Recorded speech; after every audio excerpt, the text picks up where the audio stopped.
Olá, amigos do grupo assistencial espírita Frei Anselmo. Que bom, um novo reencontro. A vida é feita de reencontros, né?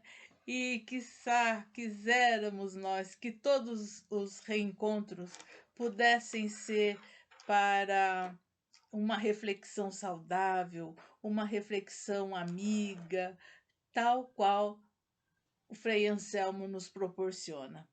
Nós continuamos estudando o livro Caminho, Verdade e Vida, de Emmanuel, na psicografia de Francisco Cândido Xavier, e o texto de hoje é o capítulo 90. É bem curtinho. O título é Ensejo ao Bem. Ele é bem curtinho. Eu acredito até que nós possamos fazer uma leitura e o comentário juntos, né? Então, mas antes de mais nada, nós vamos juntos agradecendo, ensejo ao bem, vamos começar bem, não é? Agradecendo então aos nossos benfeitores espirituais que estão sempre ao nosso lado, nos orientando, nos estimulando, nos motivando ao bem. E é com eles também que nós devemos aprender e fazer a reflexão deste capítulo hoje, juntos, sempre com o apoio desses irmãos maiores que nos orientam e nos amparam, nos consolam no nosso dia a dia. Que o Mestre Jesus, então, possa nos enviar os melhores orientadores para esse nosso estudo. Graças a Deus. Então, esse capítulo, né, está baseado no Evangelho de Mateus, no capítulo 26, versículo 50, que diz o seguinte: Jesus, porém, lhe disse: Amigo, a que vieste? Então, aproximando-se, lançaram mão de Jesus e o prenderam. Esse amigo a que vieste, nós já sabemos a quem ele estava se dirigindo. A Judas Iscariotes, aquele que poucos momentos antes estivera ainda junto com o Mestre e com os outros apóstolos, recebendo as orientações derradeiras da passagem do nosso Mestre Jesus aqui pelo planeta Terra. E ora, com toda a percepção que Jesus tinha, ele já nos conhecia a todos, não é verdade? Então vamos ver o que Emmanuel nos traz para reflexão a respeito desse versículo de Mateus. É significativo observar o otimismo do mestre prodigalizando oportunidades ao bem, até ao fim da sua gloriosa missão de verdade e amor junto aos homens. Eu acho que Emmanuel pega bem forte aí conosco, porque ele fala assim: é significativo observar o otimismo do mestre. Eu fico lembrando que Kardec falava, quando perguntava aos espíritos superiores que estavam orientando a organização da codificação, certa feita ele perguntou, e tem lá no livro, eu não sei o número agora, no livro o Livro dos Espíritos, tem uma pergunta que ele fala para os benfeitores qual seria o guia, o modelo a ser seguido aqui na Terra. E eles responderam: Vede Jesus. Quer dizer, é o título também do livro que estamos estudando, né? Caminho, Verdade e Vida. Jesus é o nosso modelo, é aquele que traz toda o direcionamento das nossas vidas aqui no planeta. e que nas diversas ocasiões nós devemos seguir o exemplo dele. E Emmanuel nos traz agora, logo na primeira frase, né, falando sobre o otimismo de Jesus. É para a gente observar isso.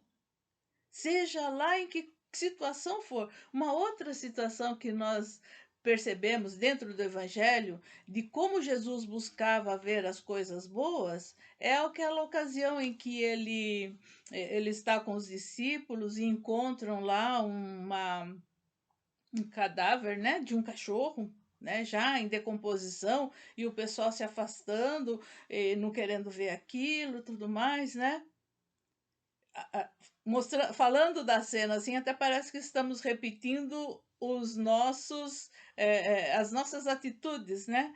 As nossas tomadas de decisões nos dias atuais, porque assim também se nos apraz fazer, desviarmos daquilo que nos agride o olhar.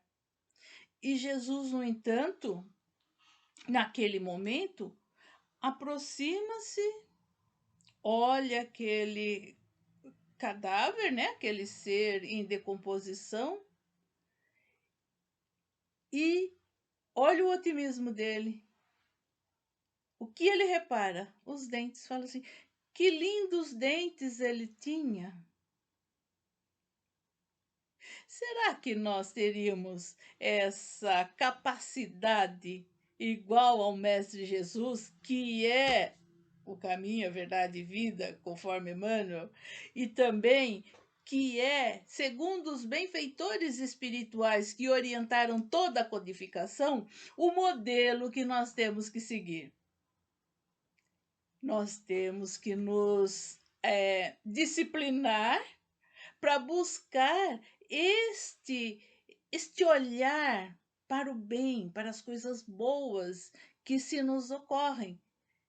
E, no entanto, o que acontece no nosso dia a dia? Nós reclamamos praticamente de tudo. Fala a verdade. Aquele dia que está muito quente, porque está muito quente. Aquele dia que está muito frio, porque está muito frio. Aquele dia que chove, porque chove. Sobre estas questões, nós não temos ingerência nenhuma. Então, por que não olhar o lado bom das coisas? Ora, o sol, ele é necessário? É necessário para que as coisas cresçam, amadureçam, até para nós mesmos, como o nosso bem-estar, para até produção de alguns hormônios que às vezes nós não temos e precisamos da energia do sol. Basta seguir tomar alguns cuidados e não nos expormos, né, muito a essa situação, né? Então agora nós temos aí chapéu, boné, viseira, temos até protetor solar para se cobrir, né, para se proteger. Então não tem que se reclamar. E ainda a inteligência humana, olha, além dos ventiladores, dos refrigeradores, nós temos ar-condicionado. Então, tem muita coisa que nos traz benefício em relação, por exemplo, a essa questão do calor.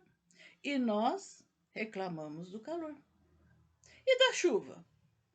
Há lugares que precisam da chuva. As as agriculturas, as lavouras necessitam da chuva. É prestar atenção. Ah, mas inunda tudo. Isso é imprevidência do próprio homem.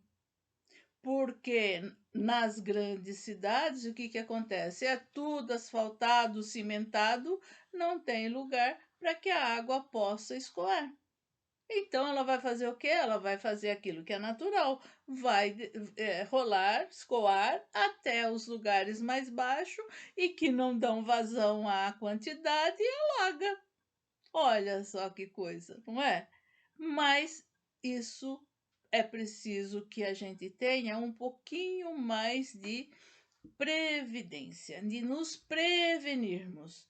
E nós mesmos, né? Não adianta ficar jogando, porque o governo, porque o prefeito, porque é nós que temos que tomar cuidado. Olhar, olha, bom, esse lugar aqui é muito baixo. Provavelmente, se tiver uma chuva muito forte, pode alagar. Não fique ali, vá para outro lugar, não é?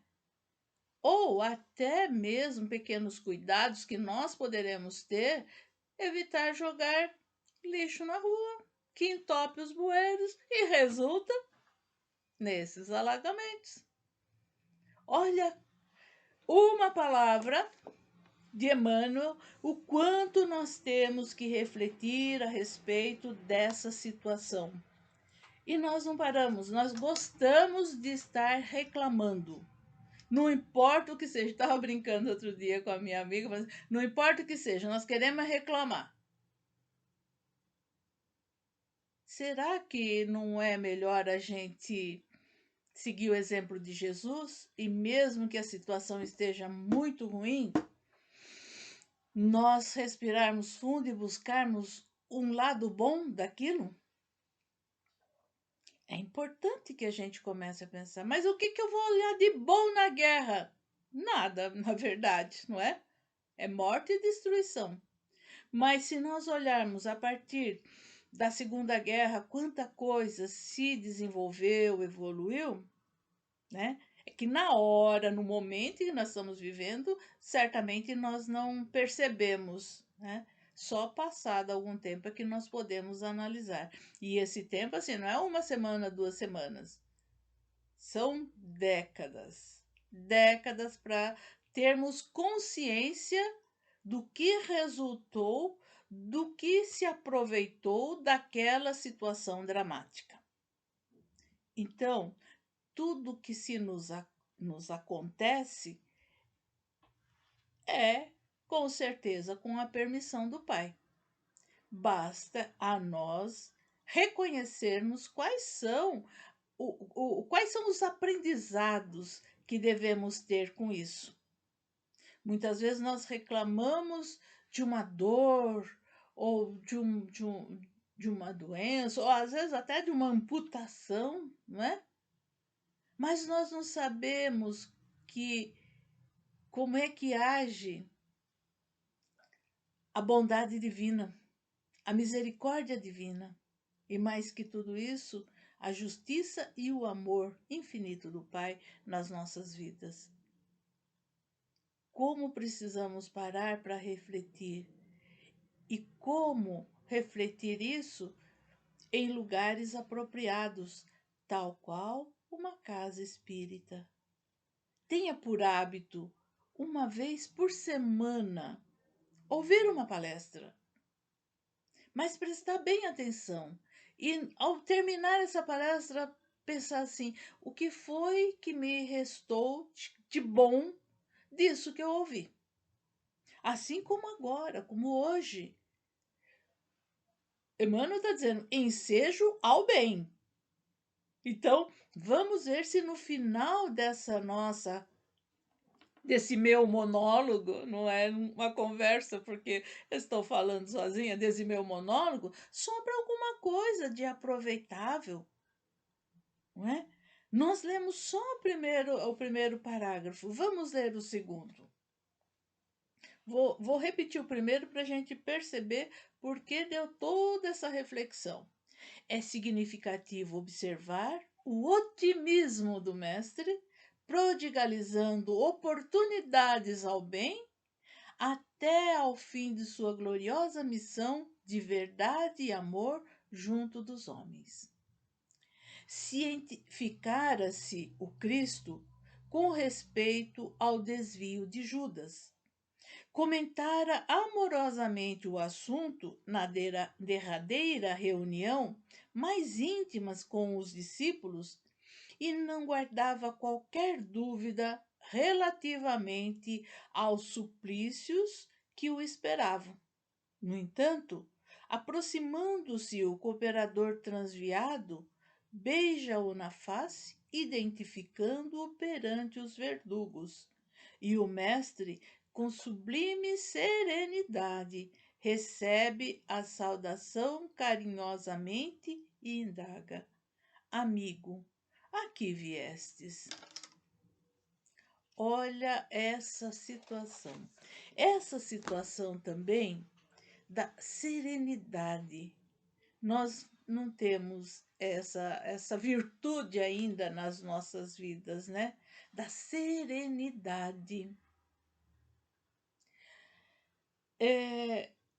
Ainda Kardec perguntando aos espíritos, né? Lá no livro dos espíritos, está lá numa das questões. Não vou lembrar qual a questão, mas se você procurar, você vai encontrar.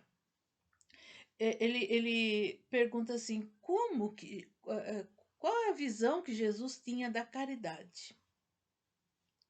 E eu tenho repetido isso muitas vezes porque é muito importante que nós interiorizemos isso. É benevolência para com todos, indulgência para com as faltas alheias e perdão às ofensas. É dessa maneira que Jesus, né, que os benfeitores nos mostraram que Jesus entendia a caridade. E muitas vezes eu confundia ou achava que era a mesma coisa, benevolência e indulgência. Benevolência, eu estou traduzindo com as minhas palavras, não fui buscar no dicionário, mas a maneira como eu entendi que ficou fácil para eu entender. Então, benevolência é você ter esse olhar amoroso para todas as pessoas, todas as situações, todas as circunstâncias. Eu penso que nós não conseguimos ainda ter essa benevolência, sermos benevolentes, porque é a tudo olhar com um olhar tão amplo e tão magnânimo que você vê proveito em tudo. Eu ainda tenho algumas restrições em relação a isso, mas é isso que é a benevolência, né? Benevolência é um olhar amoroso para tudo, em tudo. E a indulgência, que eu sempre confundia uma coisa com outra. A indulgência é você também ter um olhar amoroso, caridoso, só que é o seguinte, você sabe das falhas do outro. E aí, você o quê? Passa por cima dessa falha do outro, desse pequeno defeito, dessa imperfeição que o outro possa ter, e continua tratando da mesma forma. E o perdão das ofensas não tem o que dizer, né? Nós também não fazemos. Nós não temos nem benevolência, nem indulgência e nem perdão das ofensas. Às vezes a gente fala assim: ah, tá, eu perdoo, mas olha, não me apareça mais na frente. Não é assim que a gente diz. Eu perdoo, mas olha, fique longe de mim. Não cruze o meu caminho. Isso não é perdoar. Perdoar é realmente entender aquela situação e superar. Mas se a gente olhar aqui no comecinho da frase de Emmanuel, ele diz o seguinte: cientificara-se o Cristo com respeito ao desvio de Judas. Comentar amorosamente o assunto na derradeira reunião mais íntima com os discípulos. O que está mostrando aqui? Está mostrando a indulgência enorme, porque Jesus já sabia como é que era o coração de Judas e o que ele estava programando, não é? E em tempo algum, momento algum, ele apontou o dedo, acusou, deixou de tratar de maneira diferente esse discípulo transviado, desviado, como diz Emmanuel. Será que nós somos capazes de fazer isso? Quando nós descobrimos que uma pessoa com quem nós nos relacionamos tem pensamentos diversos do nosso, o nosso coração já não se confrange, já não se contrai e já fica apertado e nós já não tratamos a pessoa da mesma maneira? Não é verdade? Jesus, que é o nosso modelo, guia, que é o caminho, a verdade e a vida, fez isso? Ou ele ainda assim, conhecendo, sabendo do que ia na intenção de Judas, tratou como sempre tratou, do mesmo jeito. Ele dirigiu essa pergunta tão terrível nesse momento, não é? Amigo, a que vieste? Eu penso que Judas, nesse momento, já levou um baque, né? E a gente sabe que a intenção dele era uma e foi mal interpretado e conseguiu toda essa situação. Mas, enfim, isso estava nos planos do Mestre Jesus, né? E ele já sabia que tudo isso iria acontecer. Então, ó, o seu coração misericordioso proporcionava ao discípulo inquieto o ensejo ao bem até o derradeiro instante. Quer dizer, esse coração do mestre que recebia aquele discípulo até naquele último instante, ele estava dando uma oportunidade para que Judas fizesse o bem. Mas ele já tinha os seus projetos em mente, né? Embora notasse Judas em companhia dos guardas que lhe efetuariam a prisão, dá-lhe o título de amigo. Então ele já percebeu toda a situação daquilo que estava acontecendo ali, e Judas não viria ali cercada daqueles centuriões, né? Daqueles guardas pretorianos romanos, se não tivesse a intenção de entregar o Mestre Jesus para eles. Mas mesmo assim, Jesus não tratou diferente, tratou exatamente igual. Mas é difícil fazer isso, não é verdade? É muito difícil. No nosso dia a dia, se a gente percebe que uma pessoa, ou sabe que uma pessoa nos distratou pelas costas, como se diz, não é? Nós já ficamos aborrecidos, né? E já não tratamos a pessoa da mesma maneira. E é o que Cristo está fazendo aqui com Judas. Sabe a que ele veio, percebe-lhe a intenção, mas mesmo assim continua com esse coração misericordioso, como diz Emmanuel. Não lhe retira a confiança do minuto primeiro, não o maldiz, não se entrega a queixas inúteis, não o recomenda à posteridade com acusações ou conceitos menos dignos. Isso quer dizer o quê? Que Jesus continuou tratando Judas exatamente como ele o tratara desde o início. E Judas foi de grande valia naquele grupo de apóstolos, porque dentre todos era o único comerciante, ele tinha um comércio e ele sabia lidar com as moedas. Então ele era quem garantia as economias do grupo, porque afinal, mesmo naquela época, se precisava de valores para sobreviver, para manutenção, para para comprar os seus víveres, não é?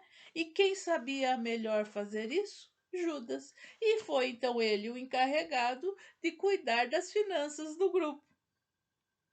Mas veja, nem por isso, até o último instante, Jesus o distratou. Nem o maldisse, nem jogou praga, não é? Ele continuou tratando Judas do mesmo jeito,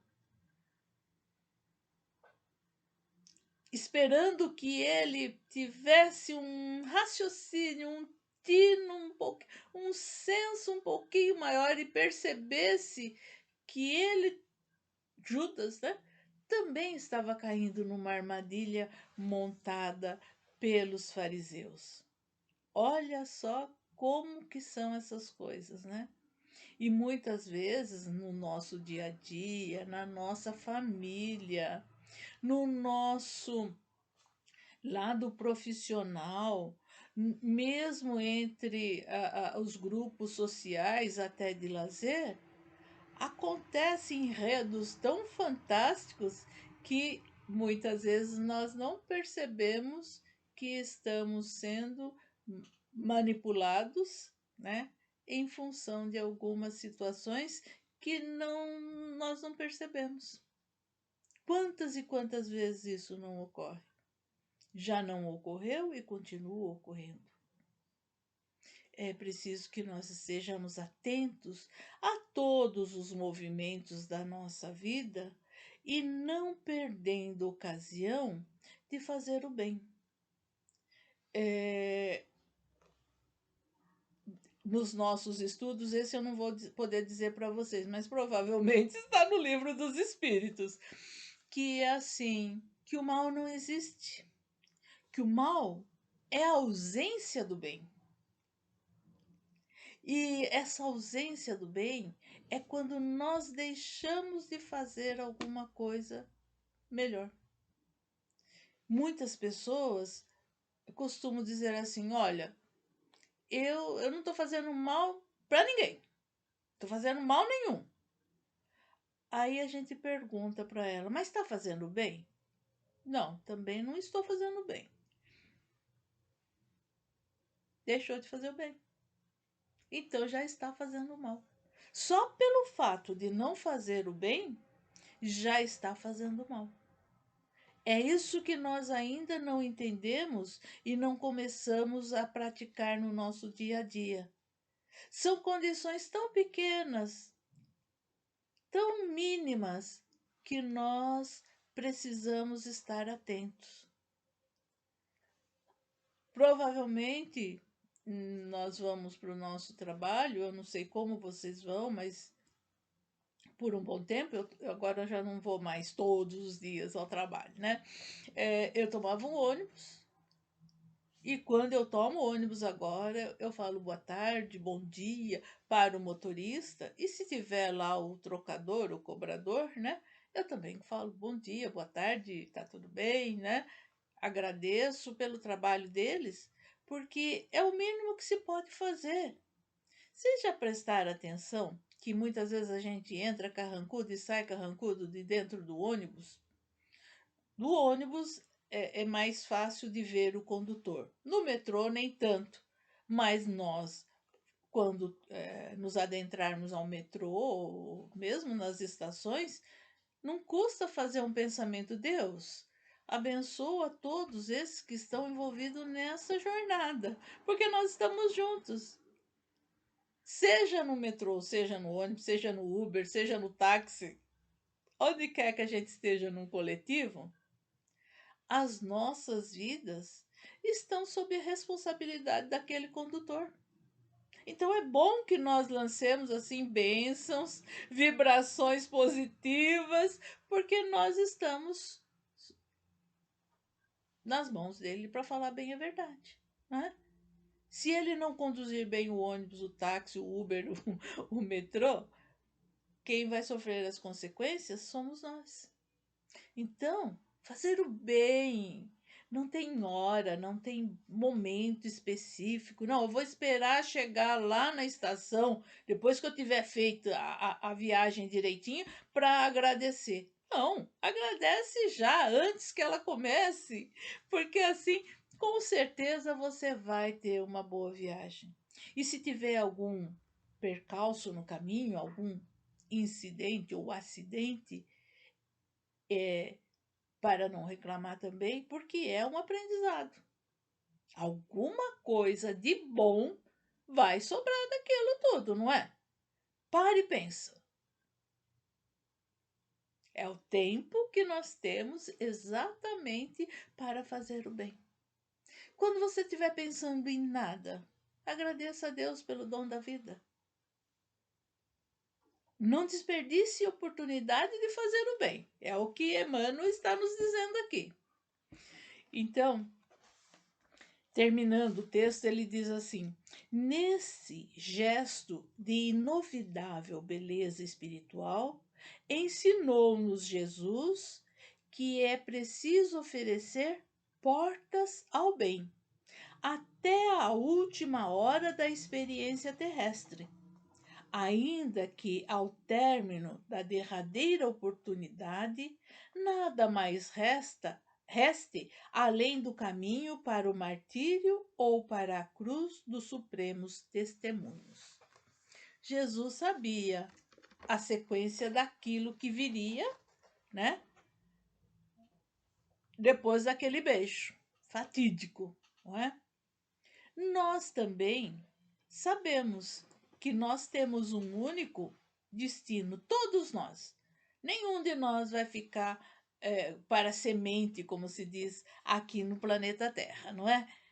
Então, que entre o nosso primeiro inspirar, daquele choro que indica que nós estamos sendo contados entre os vivos encarnados, até o nosso último expirar, daquela expiração suprema, quando a gente entrega tudo ao Pai.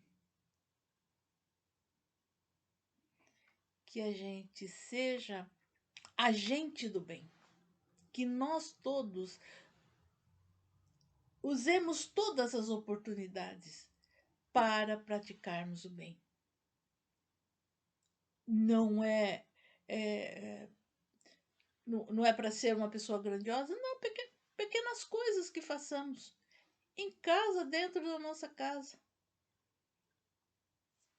Orar por aqueles que sofrem, pelos enfermos que nós já sabemos que assim estão, por aqueles que estão desencarnando e por tantos quantos estão reencarnando no planeta Terra, nesse momento fantástico da transição para planeta de regeneração, que veio engrossar essas fileiras que nós estamos inaugurando esse período de grandes transformações.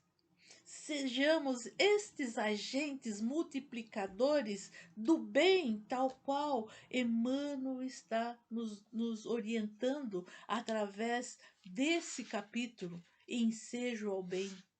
Não percamos nenhuma oportunidade. Estejamos sempre prontos a responder sim ao chamado do bem. Que não sejamos acusados de ter desperdiçado uma encarnação.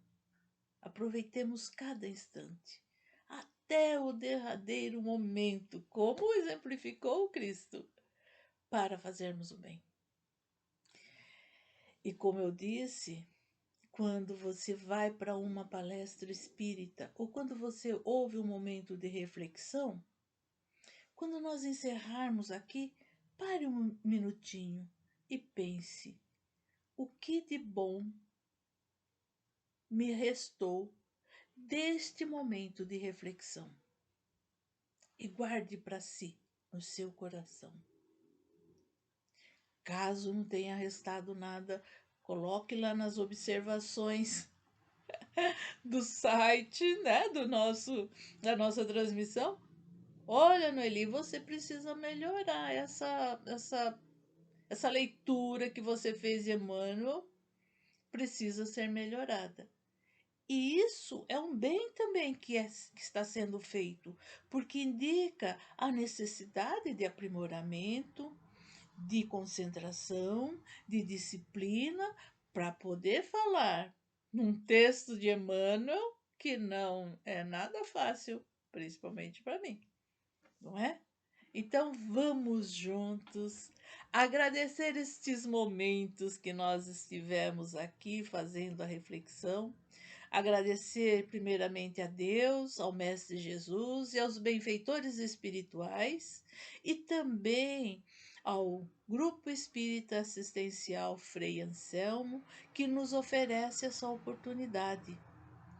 Que o Pai, que o Mestre Jesus e todos os benfeitores permaneçam nos orientando, nos direcionando, aclarando as nossas ideias, os nossos corações e nos impulsionando a atitudes para o bem.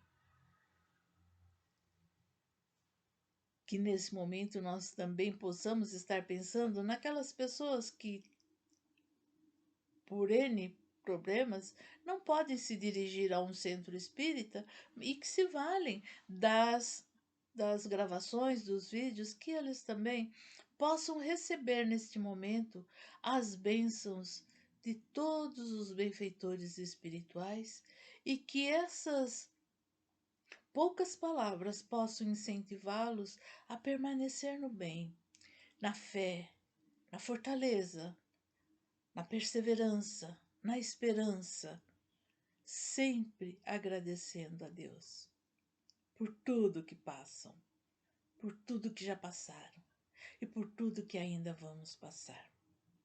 Eu, da minha parte, agradeço a caridade das vossas atenções e vou pedindo que a paz do Mestre Jesus seja nos nossos lares, hoje e sempre. Graças a Deus.